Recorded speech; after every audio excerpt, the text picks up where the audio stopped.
Hello दोस्तों, आज फिर से मैं करंट अफेयर लेके आ गया हूँ।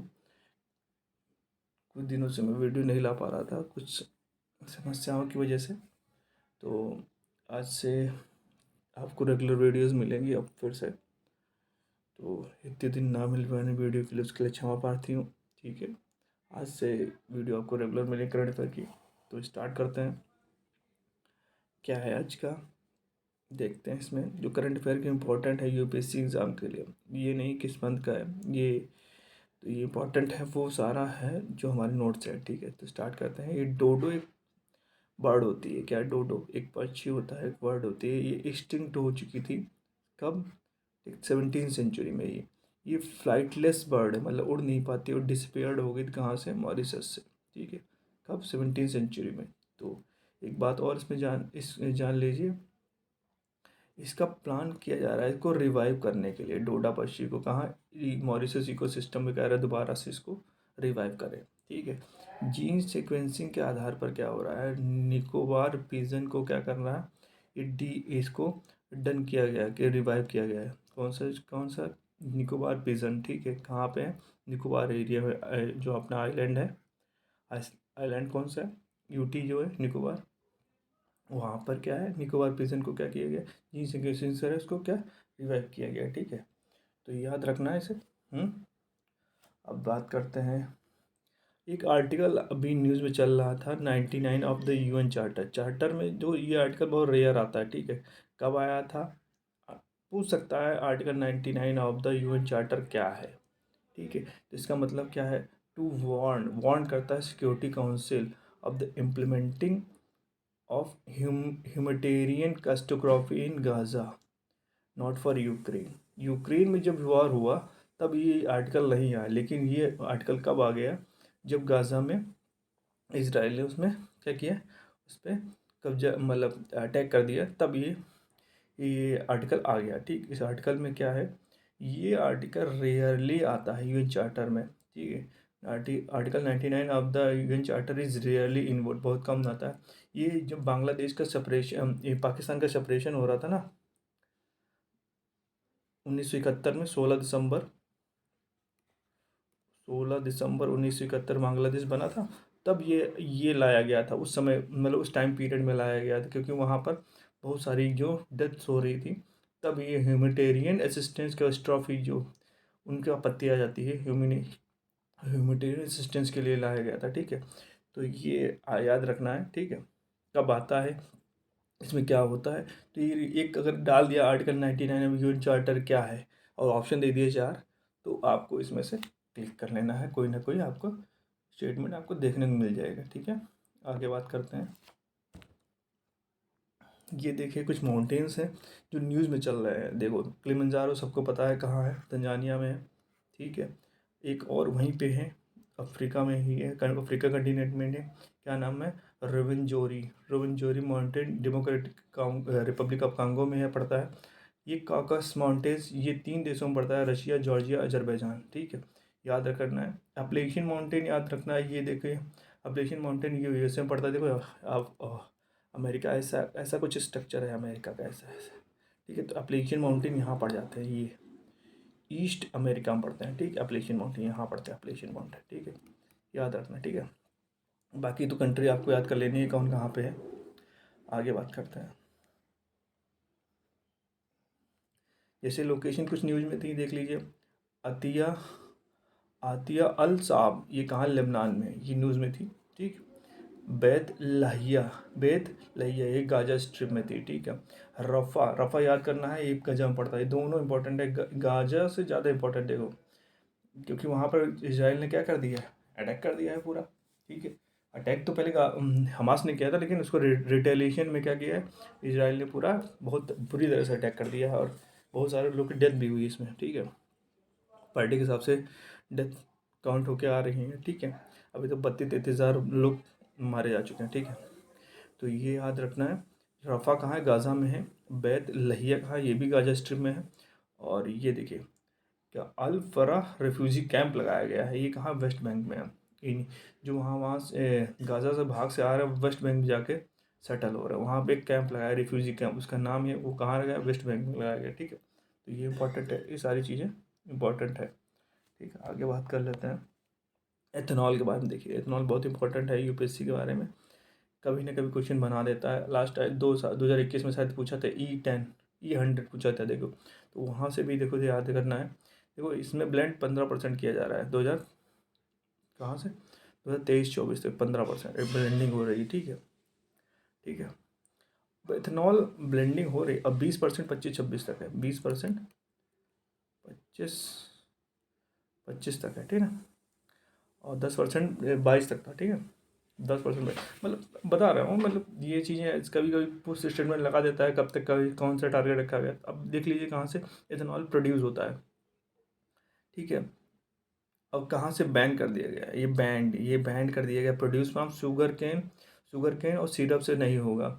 ठीक है, मतलब शुगर केन मतलब गन्ने से, और उसकी जो रस निकलता है वहाँ से उससे उस पर बैन कर दिए गए। कौन बैन किया, ministry of consumer affair food and public distribution ने किया है।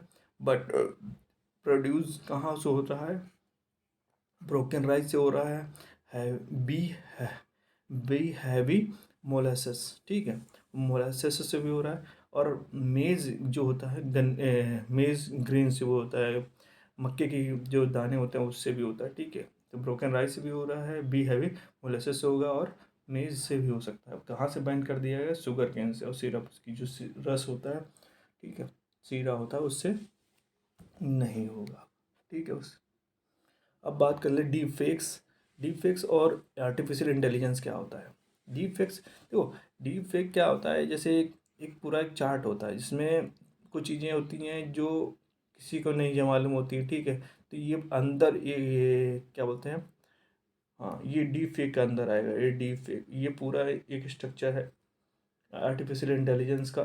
तो ठीक है, तो इसमें डीप फेक्स एक इंटरनल सब ग्रुप है था। ठीक है, तो इसमें क्या होता है, देखो क्या है, इसमें मिसयूज हो रहा है, कुछ मिसयूज हो रहा है रेगुलेशन में। ठीक है, ठीक है, इसका मिसयूज करके कुछ वायलेशन हो रहा है, डीप फेक का या आर्टिफिशियल इंटेलिजेंस का यूज़ करके लोग कुछ ऑफेंस कर रहे हैं। तो उसके लिए कुछ IP 16 इंडियन पीनल कोड्स के थ्रू से कुछ सेक्शन बना दिए गए हैं जो इस ऑफेंस के अंदर आएंगे।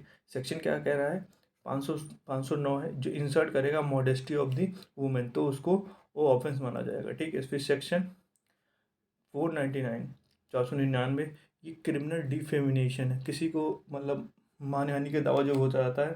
ठीक है, वो उसके अंदर होता है। ठीक है, ऐसे जैसे ये 497 अडल्ट्री है। ठीक है, 400 कितना है 65, ये फोर्जरी अगर करता है डीप फेक या आर्टिफिशियल इंटेलिजेंस के थ्रू, ये भी ऑफेंस इसके अंदर आ जाएगा। तो ये सेक्शन याद करने हैं आपको, कभी भी लगाने का आ सकता है मैच कर। मान लिया एक ही स्टेटमेंट दे दिए तो भी हो जाएगा आपका क्वेश्चन। ठीक है, न्यूज़ में रहता है इसलिए से कहीं ना कहीं से इम्पोर्टेंट, या अगर इसमें नहीं आया तो आपके मेंस के लिए भी इम्पोर्टेंट हो सकता है। ये देखिए केशवन का भारती केस जो था वो न्यूज़ में चल रहा था। देखिए कैसे न्यूज़ में चल रहा है, क्यों न्यूज़ में चल रहा है, और क्या होता है केशवन भारती केस, कब हुआ, किस बेस पे बात करता है। हिस्टोरिकल जजमेंट हुआ था कब, 24 अप्रैल 1973 को। ठीक है, ये लार्जेस्ट कॉन्स्टिट्यूशनल बेंच बनाई गई थी 13 लोगों की। ठीक है, जिसमें 7:6 का रेशियो हुआ था जब ये केस सॉल्व हुआ था। ठीक है, तो ये इसमें क्या हुआ था, इसमें बात कही गई कि पार्लियामेंट कांट अमेंड और abrogate the basic structure of the constitution. Basic structure of the constitution को क्या कर पार्लियामेंट नहीं अमेंड कर सकती, ना एब्रोगेट कर सकती है, मतलब समझ रहे ना, एब्रोगेट भी नहीं कर सकती और अमेंड भी नहीं कर सकती। ठीक है, ये किसमें, केशव भारती केस में कहा गया था। ठीक है, अब बेसिक स्ट्रक्चर क्या मतलब, कौन कौन फीचर होते हैं बेसिक स्ट्रक्चर, वैसे मैंने 2 4 5 लिए हैं। अब बाकी आप लक्ष्मीकांत में देख लीजिए, उसमें सब 27-28 दे रखे हैं बेसिक स्ट्रक्चर के पार्ट जो हैं। ठीक है, जैसे रिलीजियस क्या है, फ्रीडम है। ठीक है, इंडिपेंडेंस ऑफ जुडिशरी है, सेकुलरिज्म है। ठीक है, फेडरलिज्म है। ठीक है, ये सब क्या है, ये basic structure of the constitution है, इनमें कोई चेंज नहीं कर सकता। ठीक है, पार्लियामेंट भी नहीं कर सकती। ठीक है, तो ये जजमेंट लैंडमार्क जजमेंट था। अच्छा न्यूज़ में क्या होता है ये देख लीजिए, सुप्रीम ने क्या किया है, रिलीज़ किया है ये जजमेंट को, वीडियो के थ्रू इसको मतलब डिस्क्राइब किया है। तो इसको 10 भाषाओं में डिस्क्राइब किया है। ठीक है, कि इतना इंपॉर्टेंट है, देखिए समझिए आप, इसलिए न्यूज़ में था। ठीक है, बता देते हैं, बाकी पता सबको यूपीएससी तैयारी करने को बिल्कुल पता होगा कि केशवानंद भारती केस क्या है। ठीक है, आगे बात कर लेते हैं। जैसे जीरो कार्बन सिटी एक हुई है, इसको डिक्लेयर किया गया मदसर, क्या है, मसदर, मसदर सिटी है ये, ठीक है। इसको क्या किया गया है, ये इसको डिक्लेयर किया गया है कौन, सुल्तान अहमद अल जबेर, ठीक है। अब यहाँ जहाँ पर कोप 26 हो रहा था, 28 हुआ है यूएई में, ठीक है, यूएई में हुआ है कोप 28, ठीक है। तो वहीं के सुल्तान ने क्या किया है, ये इसको डिक्लेयर या जीरो कार्बन सिटी डिक्लेयर किया। तो याद रखना फैक्ट वाइज। आगे बात कर लेते हैं। अब देखिए मैंग्रोव्स के बारे में जान लेते हैं, क्या है मैंग्रोव्स, क्या है मैंग्रोव क्या होते हैं। देखो इनके कुछ स्पीसीज़ हैं, देखो पहले स्पीसीज़ की जान लेते हैं। कुछ स्पीसीज़ जिसमें राइजोफोरा है, हैरिट्रेरिया है, और एवेनी एवेनिया है, ठीक है, ये स्पीसीज़ हैं इनकी, ठीक है। इनको कहा जाता है एवरग्रीन लैंड प्लांट, प्लांट भी बोला जाता है, ठीक है। अच्छा ठीक है, देख लो अब देख लीजिए, देखें इसमें क्या होता है, कहाँ पर ये मतलब उगते हैं। जैसे टीडल फ्लैट है, टीडल मतलब फ्लैट है जहाँ से मतलब चक्रवात है, क्या बोलते हैं, ज्वार भाटा आता है, टीडल, ठीक है। हिंदी में तो याद नहीं आ रहा था। तो टीडल जो फ्लैट्स होते हैं वहाँ पर आता है, डेल्टाज होते हैं जैसे सुंदरबन डेल्टा है, एस्चुरीज होती हैं वहाँ पर होता है, बे में होता है, क्रीक्स में हो ये उगते हैं मैंग्रोव। ये ग्रीन आइलैंड यहाँ होते हैं, वहाँ पर रिवर सिल्ट फील्ड होती है, जैसे गंगा रिवर सिल्ट है सुंदरबन, यहाँ पर बहुत ज़्यादा मिट्टी का जवाब हो जाता है, तो वहाँ पर ये ग्रो करते हैं, ठीक है। और क्या है, इसके सैलिनिटी बेस्ड एरिया होता है। सैलिनिटी मतलब इनको चाहिए होती है, सैलिनिटी मतलब यहाँ पर क्षार या लवणता ज़्यादा पाई जाए, ठीक है।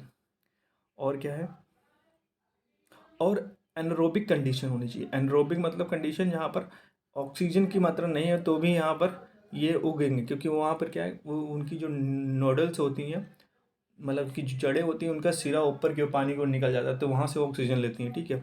और हाई सोलर रेडिएशन होता है, जहाँ पर हाई सोलर रेडिएशन होता है, ठीक है। अब देख लो इसमें, अब इसमें कुछ फीचर्स हैं, देखो जो निमेटोफोर होते हैं, जो ब्लाइंड रूट मैंने बताया ना, जो रूट होती हैं जो क्या होती है, ऊपर की ओर निकली होती है ना, वहाँ से रिस्पायरेशन होता है, ठीक है। उसे एनारोबिक कंडीशन बोलते हैं, क्योंकि नीचे तो होती है नहीं, ऊपर होता है, तो ऊपर जाके ऑक्सीजन लेती हैं, ठीक है। तो लीफ जो होती हैं वो थिक होती हैं और सॉल्टी होती हैं। वो सकल्ड करती हैं अब ब्रैकिश वाटर को, ठीक है। सॉल्ट, सकल्ड एंड ब्रैकिश वाटर, जो ब्रैकिश वाटर वहाँ से वो शक कर लेती हैं, ठीक है। ये जो जड़ें होती हैं मैंग्रोव की, ठीक है। और जो पत्तियाँ होती हैं, तो सीड्स जो होते हैं, उनके सीड्स को क्या, मतलब सीड के बारे में ज़्यादा जर्न लेती, germinate in a tree, on the tree is called, इसको क्या बोला जाता है, इसको बोला जाता है राइट जर्मिनेटेड इन वाटर। मतलब इनके जो सीड होते हैं वो ट्री के ऊपर होते हैं, सोचने वाली बात है, मतलब पेड़ के ऊपर उनके सीड जमते हैं, बाद को फिर नीचे आते हैं, ठीक है, समझ रहे हैं बात, ये बात है, ठीक है। आगे देख लेते हैं। इसमें देखिए एग्जाम्पल क्या है, इसके इसको एक एग्जाम्पल है इकोटोन का, बेस्ट एग्जाम्पल इसको एक इकोटोन का बोलते हैं। इकोटोन मतलब दो ऐसे दो ऐसे इकोसिस्टम, ठीक है, जो जो इनके बीच का एरिया ये इकोटोन होगा, ये क्या होगा, इकोटोन होगा। यहाँ मान लिया कोई दूसरा इकोसिस्टम है, इकोसिस्टम 1 इकोसिस्टम 2, इन दोनों के बीच के जो एरिया को हो ये इकोटोन बोलते हैं, ठीक है। तो ये बेस्ट एग्जांपल है। कैमल, खराई कैमल मतलब छारी, जो ये कैमल मतलब ऊँट होता है, जो अरेबियन सी में जो तैरते हैं, ठीक है। ये इंडेंजर्ड हैं by destruction of the mangrove in Kutch. Kutch देखो हमने बताया था, कच्छ में क्या हो रहा है, मैंग्रोव कम हो रहा है, डिस्कशन हो रहा है, इसकी वजह से इंडेंजर्ड हो जा रहे हैं, ठीक है। याद रखना है आपको। बाकी जल्दी अब मैं देख लेता हूँ, और एक पॉइंट है इसमें, ये देख लीजिए, ये देखिए क्या है, मैनग्रोव्स ऑफ पिचापुरम एंड वेरन, क्या है, Vedaranyam are mainly degraded due to construction of the aquaculture ponds and salt pond. देखो क्या है, पिचावरम में और वेदर नारायण में डिग्रेड कर रहे हैं, ठीक है, क्या कंस्ट्रक्शन हो रहा है को कल्चर का पॉन्ड्स का, इसलिए के डिग्रेड कर रहे हैं मैंग्रोव और भितरनिका हार्बर हार्बर, ठीक है। ये मैंग्रोव्स क्या कर रहे हैं, वाइडर जेनेटिक डाइवर्सिटी बढ़ती जा रही है मैंग्रोव्स का जो है, और ये एग्जिबिट करते हैं वेपरेटी मोड ऑफ रिप्रोडक्शन, ठीक है।